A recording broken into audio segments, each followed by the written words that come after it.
తాకట్లో ఉన్న బంగారాన్ని విడిపించి ఆ రోజున మార్కెట్ ధర కట్టి మిగిలిన డబ్బును మీకు అందిస్తుంది కొమ్మూరి గోల్డ్.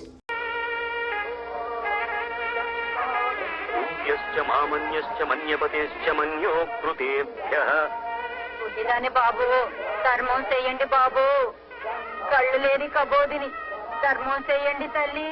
ఇదిగో అరటి పండు.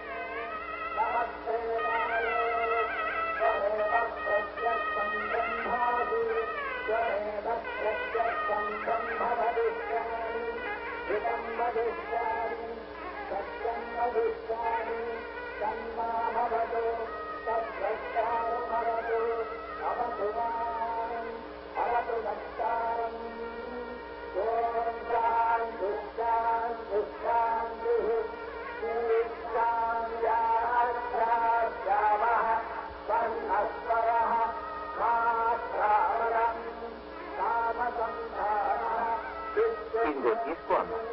చల్లకుండు బాబు.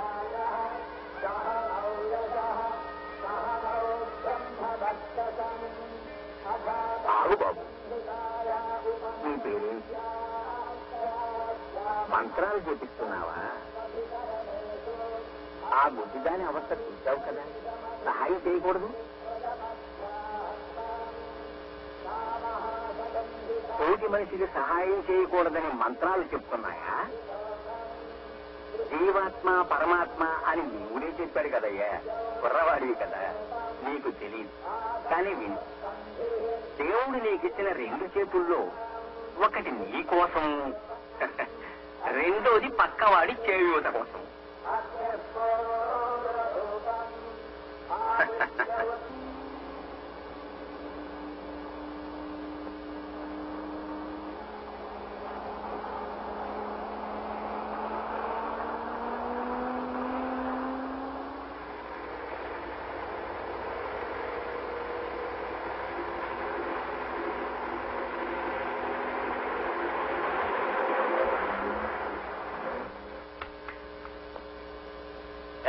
ఇట్లావయ్యా.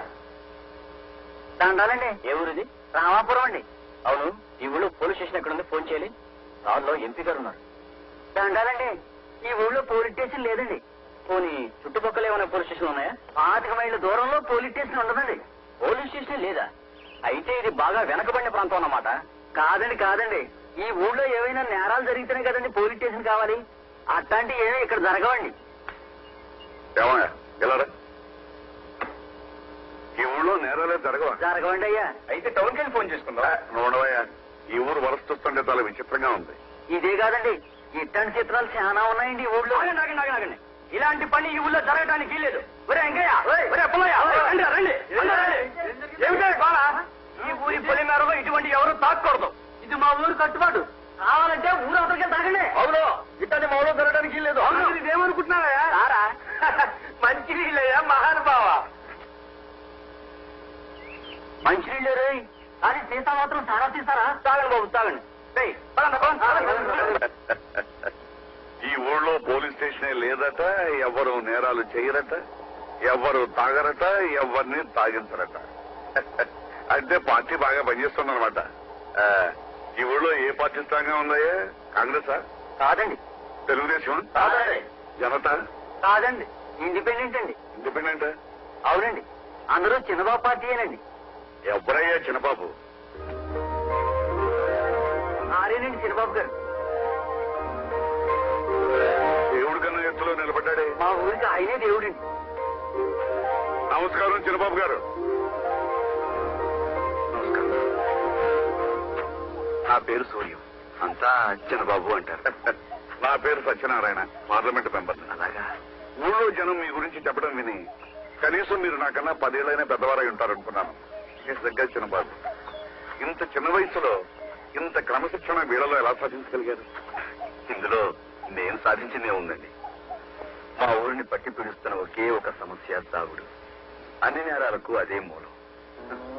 కొట్లాటలు, దొంగతనాలు, కుటుంబ కలతలు, సోమరితనం, జూదం, వీటన్నింటికి కూడాను అదే కారణం అని తెలిసింది.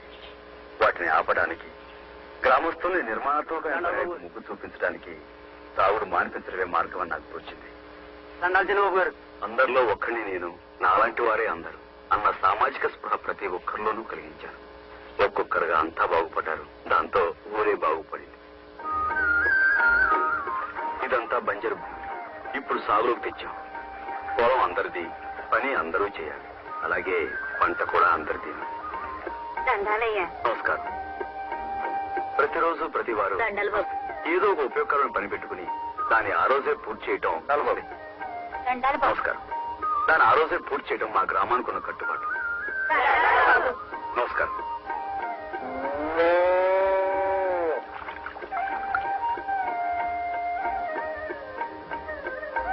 ఏమిటి ఈ ఊళ్ళో కొన్నేళ్ళకి గుమ్మాలకు తలుపులే లేవు? దేనికండి తలుపులు? ఎప్పుడైతే ఈ ఊళ్ళో సారా కొట్లకు తలుపులు మూసేసామో అప్పటి నుంచి ఇళ్లకు తలుపులు అవసరం లేకుండా పోయింది. అయితే ఈ ఊళ్ళో దొంగతనాలే జరగన్నమాట. మామూలుగా అయితే జరగవండి. ఎవరైనా కొత్త వాళ్ళు వస్తే మనం చెప్పలేము. కొత్త వాళ్ళు అంటే నాలాంటి వాళ్ళు. అయ్యో అలేవాడి.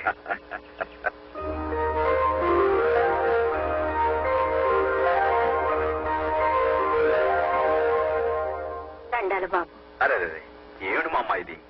నీకు ఎన్నిసార్లు చెప్పాను పెద్దదానివి ఇలా కారమే పడకూడదని. వెళ్ళి పని చూసుకో. ఈవిడ భర్త తాగుబోతు. అతని చేత తాగుడు మానిపించానని ఇదిగో ఇలాగా.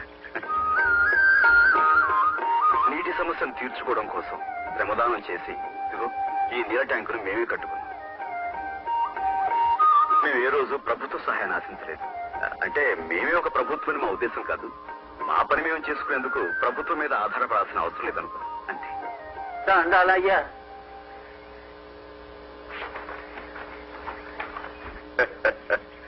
మిమ్మల్ని నేను చిన్నవారన్నాను, కానీ ఇప్పుడు నాకు అనిపిస్తాను మీ ముందు నేనే చాలా చిన్నవాడిని. అయ్యో అదే మాట. రామరాజ్యంలో ఉన్న ఈ అభ్యుదయానికి మిమ్మల్ని ప్రోత్సహించినెవరు? ఈ విషయం నేను పార్లమెంట్ లో చెప్పాలి. వివరంగా చెబితే రామాయణం విన్నంత శ్రద్ధగా వింటాను. మాది రామాయణం కాదు, గ్రామాయణం. మీకు పెళ్ళయిందా? అది కూడా నా కథలోనే ఉంది. బిలహరి గణపతి శాస్త్రి గారనే ప్రఖ్యాత సంగీత విద్వాంసుని పేరు మీరు వినే ఉంటారు. వారి అబ్బాయిని నేను.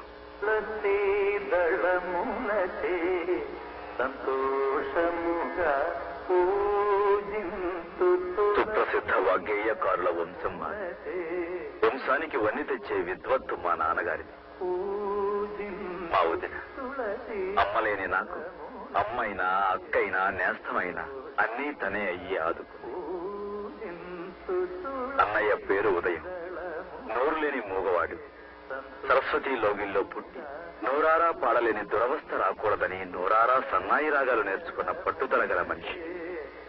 శృతి చేసిన తంబూరా లాంటి తుది మెత్తటి మనసున్నది మా చెల్లాయి సంధ్య.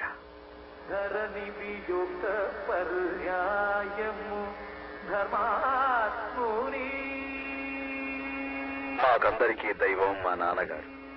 కఠినంగా కనిపించిన క్రమశిక్షణ ఆయన లక్ష్యం. కరిగించే సంగీతంతో శ్రోతలను కట్టిపడేయటం ఆయన విలక్షణం. నోరు విప్పి ఆయన రాగం చేస్తుంటే ఊరేగింపుగా వెళ్లే దేవుడు కూడా గుమ్మం ముందు ఆగి ఆ పాట వినాలి ఒక్క క్షణం. దేవుడు ఊరేగింపు ఇంటి ముందు జాగింది. పూజలో ఉన్న నాన్నగారికి చెప్పడం ఎలా? మీ నాన్నగారు ఎవరి పూజలో ఉన్నారో చూసావు కదా. ఇంటి ముందుకు వచ్చిన రాముణ్ణి కొంచెం ఆగని.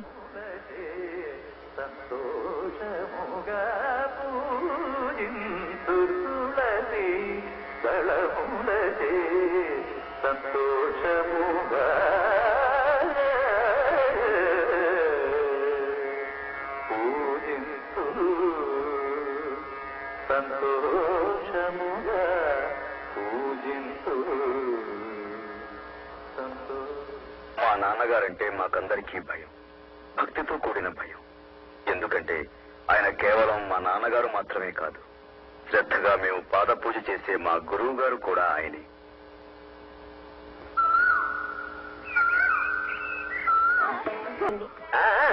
బాగా మునిగిపోయింది. అసలు విషయం ఏమిటంటే ఆ చెంబు నాది కాదండి.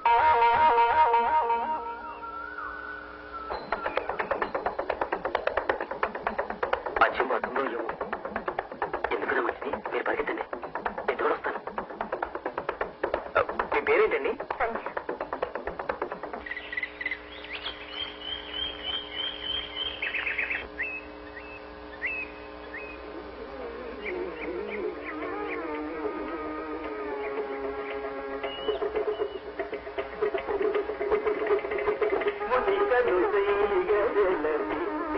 వధువును విడిచే సమయమున త్యాగరాజ వినుదుని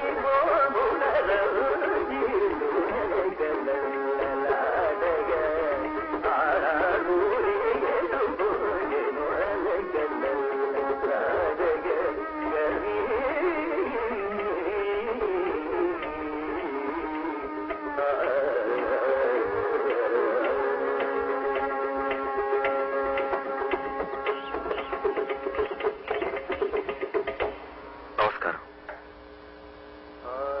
మీ నాట్యం అద్భుతంగా ఉంది, కానీ అదంతా అడవి కాచి నిలైపోతుంది.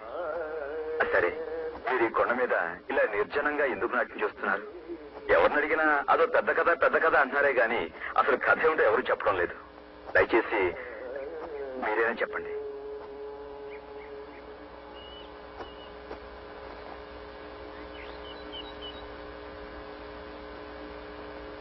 అసలు ఏమిటండి మీ ఉద్దేశం? నా వెంట పడుతున్నారు? క్షమించండి, ఆ పెద్ద కథ ఏంటో చెప్పండి. చూడండి, నేను ఏదైనా ఒక విషయం తెలుసుకోవాలనుకుంటే అది తెలుసుకునేంత వరకు వదలను. అది నా పద్ధతి.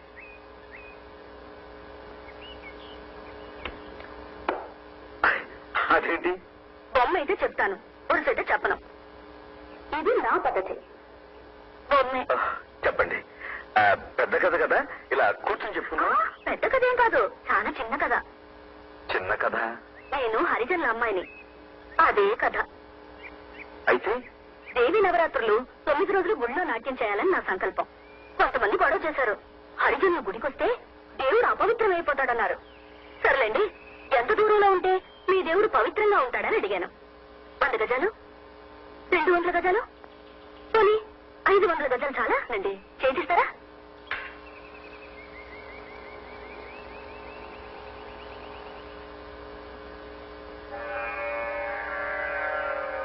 ఎవరి మాట విన్నావో రావో, ఎవరి మాట విన్నావో రావో, ఎవరి మాట విన్నావో రావో.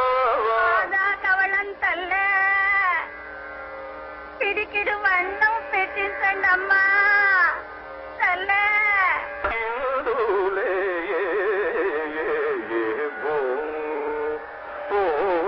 బడి బడి వన్నం తిని 3 రోజులైంది తల్లే. అమ్మా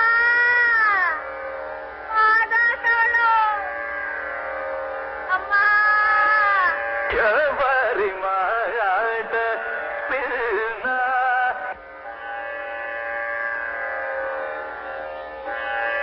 సూర్యం, ఏమైంది నీకు? పాపం ఆ బెచ్చగత్త దీనంగా అరుస్తుంటే అది నేను లగ్నం చేయలేకపోతున్నాను నాన్నగారు. ఆ బెచ్చగత్త అరుపు నీ సంగీత సాధనకి ఆటంకమా? మనసంతా సరస్వతి మీద నిమగ్నమైతే ఈ అరుపులు కేకలు నీకెలా వినిపిస్తాయి? సంగీత సాధన ఒక తపస్సు. నిలకడలేని మనసుతో సరిగమలు పలకడం చిత్తశుద్ధి లేని శివ పూజ లాంటిది. ఇంకెప్పుడు ఇలాంటి సాకులు చెప్పకు. సాకులు కాదు నాన్నగారు, ఆ బిచ్చగత్తె ఆకలి అరుపులు నా చెవిని పడగానే చెవులు, కళ్ళు, సర్వేంద్రియాలు నీ మనసుకు వశమైనప్పుడే సంగీతం నీకు వశమవుతుంది. ఆకలి కేకలు నిన్ను ఆకట్టుకోవడానికి అవేమన్నా ఆలాపనలా, ఆవృత్తాలా, అపశృతులు. దీనిలో వేదాన్ని అపశృతి అనకన్నా. నీకు ఆ ఏడుపులు మొరల మీద దృష్టి పడితే బ్రతుకంతా ఏడుపులేరా? ముష్టి దాని అరుపు నీకు మృష్టాన్న భోజనంలా ఉంటే సంగీతామృతం నీ జీవకు సరిపడదు. ఇలాంటి చిన్న చిన్న విషయాలు నీకు ఆటంకాలైతే ఈ జన్మకు నీకు సంగీతం రాదు. జన్మనిచ్చిన తండ్రి అంత మాట అనకన్నా అన్న. నాతో వాదించుకురా. నీ అశ్రద్ధకు కారణాలు చెప్పడం కొత్తగా మొదలుపెట్టావు. ఏకాగ్రత లేని సాధన అనవసరం. లే ఇక్కడి నుంచి. బావగారు, ఎదిగిన కొడుకుని ఎందుకు అలా తిడతారు? మీరు ఈ మధ్య ప్రతి చిన్న విషయానికి అనవసరంగా కోప్పడుతున్నారు. కన్న తండ్రి మీరే అలా చెప్పించొచ్చా? అది తప్పు మావగారు.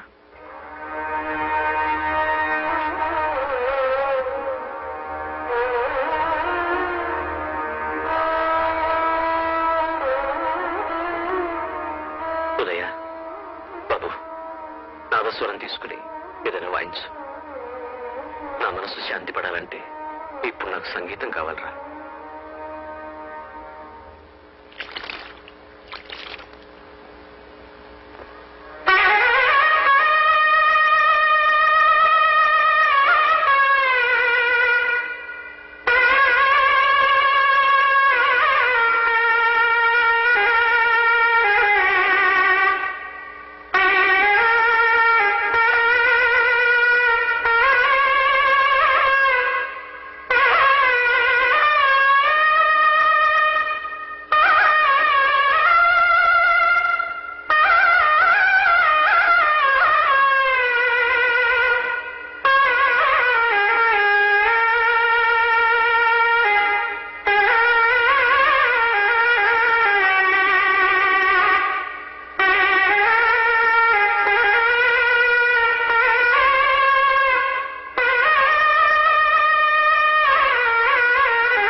దగ్గరకు మిమ్మల్ని రాకూడదన్నారుగా, అందుకే దేవుణ్ణే మీ దగ్గరకు రప్పించాను.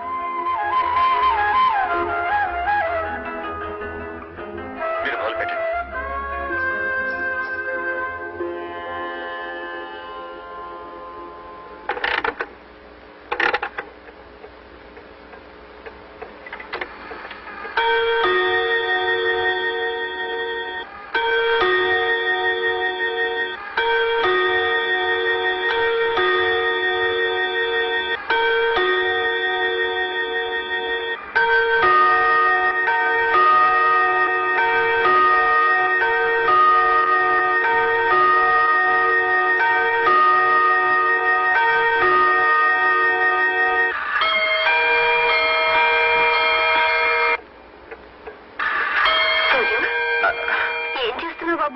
అది టైము దిద్దుతాను వదినా. నువ్వు దిద్దుతున్నది ఈ రోజు టైమా, వచ్చే సంవత్సరం టైమా? నువ్వు చెప్పింది నిజమే, సూర్యానికి ఏదో అయింది. అబ్బాయి నాకేం కలదు వదినా, గడియారమే సరిగ్గా పనిచేయట్లేదు. ముళ్ళు పైకి వెళ్తున్నప్పుడు స్లో అయిపోతుంది, కింద దిగుతున్నప్పుడేమో స్పీడ్ అయిపోతుంది. అంతేకాకుండా ప్రతి అరగంటకి ఇది గజ్జలు కొట్టాలా? గజ్జలా? గడియారం గజ్జలు కొట్టదు బాబు, గంటలు కొడుతుంది. అంటే గజ్జల వెనకాల ఏదో కథ ఉందన్నమాట. పెద్ద కథ ఏం కాదు వదినా, ఆ అమ్మాయి డాన్స్ చేస్తుంటే దూరంగా నిలబడి చూశానంతే. అంతేనా? అంతే అంటే అంతే కాదు, మాట మాట కలిసి కాసేపు కబుర్లు ఆడుకున్నాం దూరంగా నిలబడి. ఏం మాట్లాడుకున్నారు దూరంగా నిలబడి? ఇంకేం మాట్లాడుకుంటావు నా బొంద, ఆ అమ్మాయి డాన్స్ గురించి మాట్లాడుకున్నాం అంతే. కానీ వదినా, ఆ అమ్మాయి ఎంత బాగా డాన్స్ చేసిందంటే అలాంటి కళ్ళు నేను ఇంతవరకు ఎవరిగా చూడలేదు. చూడు, అమ్మాయి పేరేంటి? అడగలేదే.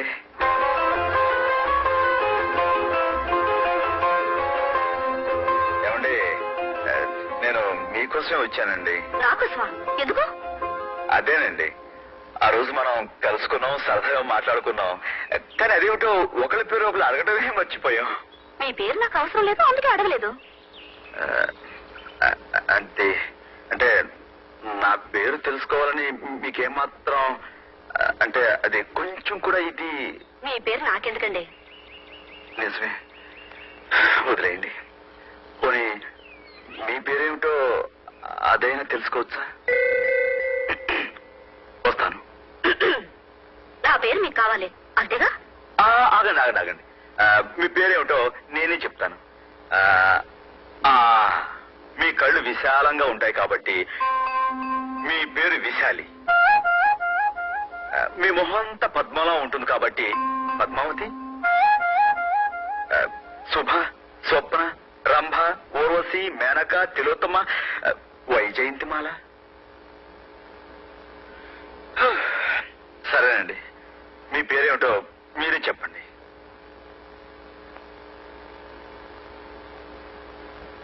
పెంటమ్మ.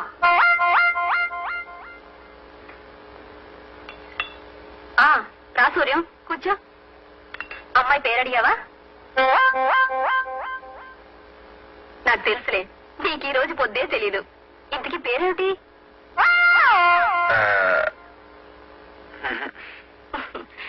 ఏమిటయ్యా, మగాడి పేరు ఆరా చెప్పకూడదు గాని మగాడు నీకేం చెప్పు. వద్దొదినా, ఏ? ఇప్పుడు చెప్పకూడదు. ఏ ఎందుకని? ఫోన్ చేసినప్పుడు చెప్పకూడదు అంతే. నల్లలే. సూర్యం, అంత చక్కటి రూపేంటి, అంత చెత్త అంత చక్కటి రూపేంటి, అంత చెత్త పేరేంటి? అంత చక్కటి రూపేంటి, అంత చెత్త పేరేంటి? ఏమిటో.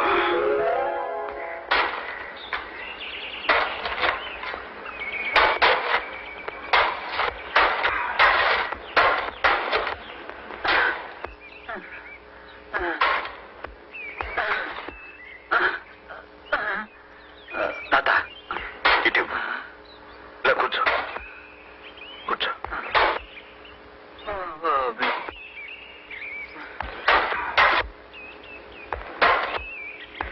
దండాలయ్యా. నమస్కారం. తమ గణపతి శాస్త్రి గారు అబ్బాయి గారు కదండి? అవును. అయ్యో, తాళం వేసే చేతులతో గొడ్డలట్టుకుంటారేంటి బాబు? తప్పే ఉంది. మీ నాన్నగారి కచేరీ ఎదుట మాకు ఎట్టగు లేదు. మా కోసం ఒక పాట పాడండి అయ్యా. పాడండియ్యా.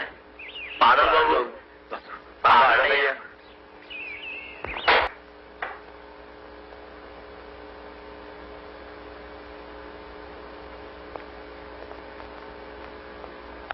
ఏమి నాన్నగారు?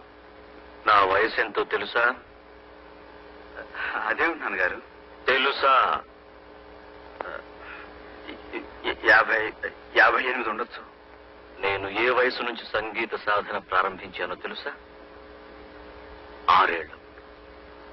ఇప్పటికి 50 ఏళ్లుగా నేను కచేరీలు చేస్తూనే ఉన్నా. నేను సంగీతాన్ని తలవనది ఎప్పుడో తెలుసా? కేవలం కలలో మాత్రమే. అందుకు కూడా కారణం తెలుసా? సరస్వతీదేవిని అవమానించడం అనే భయంతో, గౌరవంతో. అర్థమైంది. నేను అడవిలో పాడిన పాట మీరు విన్నట్టున్నారు, అంతేనా? అది పాట సంగీతానికి వచ్చిన గ్రహపాట. నువ్వు పాడిన పాట రాగం పేరేమిటో తెలుసా? తెలుసు. హంసధ్వని. హంసధ్వనా? కొంచెం మార్చాను వాళ్ళ కోసం. మార్చి ఏం చేశావో తెలుసా? హంసధ్వనిని హింసధ్వని చేశావు. సంగీతాన్ని మార్చేటంత పండిపోయావా శాస్త్రీయ సంగీతంలో? వాగ్గేయకారుల కృతుల్ని, స్వరజతుల్ని మార్చేటంత పండితుడురా నువ్వు. ఎవరి కోసమో మార్చి ఎక్కడెక్కడో పాడి సంగీతాన్ని అవమానిస్తున్నావు. నీ ఇష్టం వచ్చినట్టు నువ్వు పంచడానికి, పెంచడానికి, తుంచడానికి నీ మూతి మీద మొరిచిన మీసం అనుకున్నావా? సంగీత జ్ఞానం లేని 10 మందికి కాస్త జ్ఞానాన్ని పంచిపెట్టడం తప్ప నాన్నగారు? శాస్త్రీయ సంగీతంలో కూడా నీ విప్లవాన్ని చొరబెడుతున్నావా? అలాగా జనాలకు కూడా అలుపు సులుపు ఉంటాయి నాన్నగారు. పాట మనసు తేలికపరిచే మంత్రపుష్పం అని తెలిసి ఆ శ్రమజీవుల కోసం నేను ఎవరి కోసమైనా సంగీతాన్ని సంకరం చేసే హక్కు నీకు లేదు. అది సంకరం కాదు నాన్న, సంగమం. గోదావరిలో కొట్టు కాలువలు కలిస్తే సంగమం కాదురా, సంకరమే. అమ్మని అమ్ముకు బ్రతికే వాడికి పుట్టగతులు ఉండవు. అది అపచారం కాదురా, వ్యభిచారం. నాన్న, నేను అమ్మను అమ్ముకుంటున్న వాడిని కాదు. అమ్మ అందరికీ అమ్మేనని నమ్ముకుంటున్న వాడిని. అందరికీ పంచిపెట్టడానికి శాస్త్రీయ సంగీతం అంటే చౌకటి పూలు దొరికి ఒప్పుడు ఏం కాదురా. కష్టపడే శ్రమజీవుల కోసం కాకపోతే సంగీతం ఎందుకు నాన్న? సంగీతం ఎందుకు నువ్వు నాకు చెబుతున్నావా? నేను నీ తండ్రిని మాత్రమే కాదురా, నీ గురువుని కూడా. నేను తప్పు పడుతున్నావా? తండ్రి అయినా గురువు అయినా నిటలాక్షుడు 3వ కన్ను తెరిచిన తప్పు తప్పే నాన్న.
పద మద నీ దబ పద మద మగరి గ ప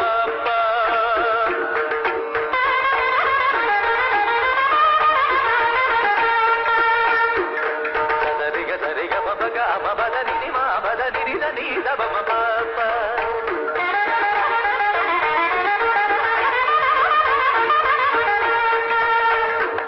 సరిగ సరిగ పది గ పద పద ని ని దబ ప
నమస్కారం గురుగారు. ఎవరు బాబు నువ్వు? నా పేరు చార్కేశ్. నాకు సంగీతం అంటే ప్రాణం. మీ సంగీతం అంటే ప్రాణానికి ప్రాణం. మీ కచేరీలన్నిటికీ నేను హాజరవుతూ సంగీతాన్ని ఏకల వీళ్ళలాగా అభ్యసిస్తున్నాను. బొటనవేలు మాత్రం మీరు అడగకూడదు. ఒక్క నిమిషం ఆశీర్వదించండి. దీర్ఘాయుష్మాన్ భవ. లే బాబు. మీరు కూడా తమ్మురా బాగా పెడతారండి.